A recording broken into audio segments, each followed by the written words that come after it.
Olá, mais um Administração em Debate está no ar, um programa do Conselho Regional de Administração do Rio de Janeiro.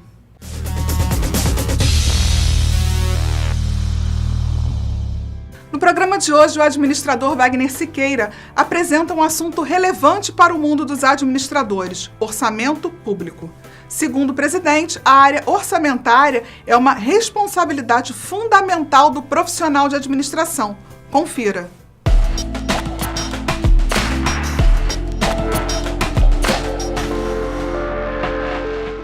Colegas administradores, administradoras, quero conversar com vocês hoje um pouquinho sobre o orçamento público. E sempre no final do ano, começo de um novo ano, a imprensa cria grande burburinho, grandes debates, grandes páginas em rádio e televisão sobre esse assunto. O chefe do Poder Executivo, no caso o presidente, vai executar esse orçamento se quiser, ele está apenas autorizado. É diferente do caso americano, em que o Congresso americano aprova o orçamento e o presidente americano não pode mexer um cento, um valorzinho, um centavozinho naquele orçamento. Ele terá que gastar obrigatoriamente em cada uma das rubricas e das dotações previstas e aprovadas no parlamento. São efetivamente os poderes interdependentes, que não é o caso aqui no Brasil. Veja o maior número de atos que o presidente da República do Brasil faz. O governador, o prefeito. Em qualquer período, se você pegar um diário oficial da União, dos estados e dos municípios, vai verificar que o maior número de atos do chefe do executivo, portanto, é nomear pessoas, exonerar pessoas e, num programa de trabalho que eles chamam de PT, um número enorme, né, transferir um PT de um para o outro.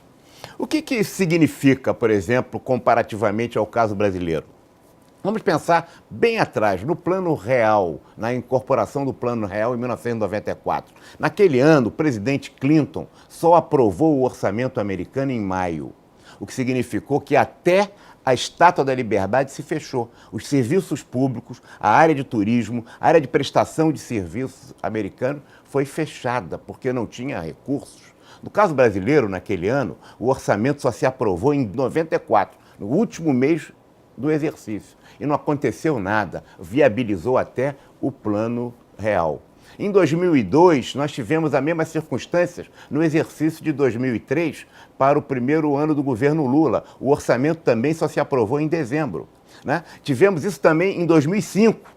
E agora estamos achando que isso pode acontecer conosco. Não. No caso brasileiro, a liberação do duodécimo, né? O duodécimo é o orçamento anterior, 1/12 daquele orçamento que vai se gastando direitinho. E o orçamento, em verdade, acaba não tendo o peso do caso brasileiro que tem no caso americano. Nós estamos falando de um regime presidencialista. O governo americano, o sistema político americano é presidencialista, do brasileiro também. E, portanto, eles são comparáveis. Com uma diferença: o orçamento faz a diferença.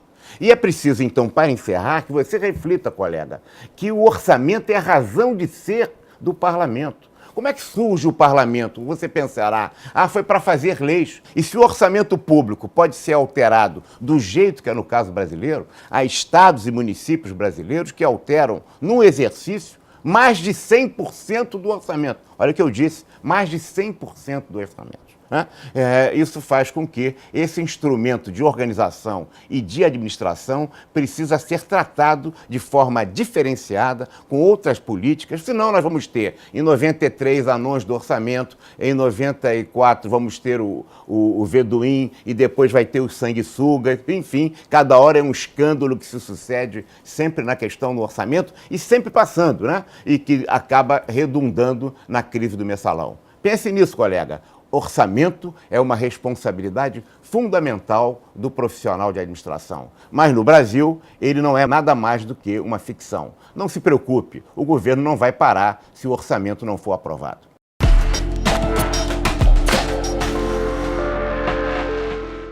O Administração em Debate fica por aqui, mas na próxima semana tem mais. Até lá!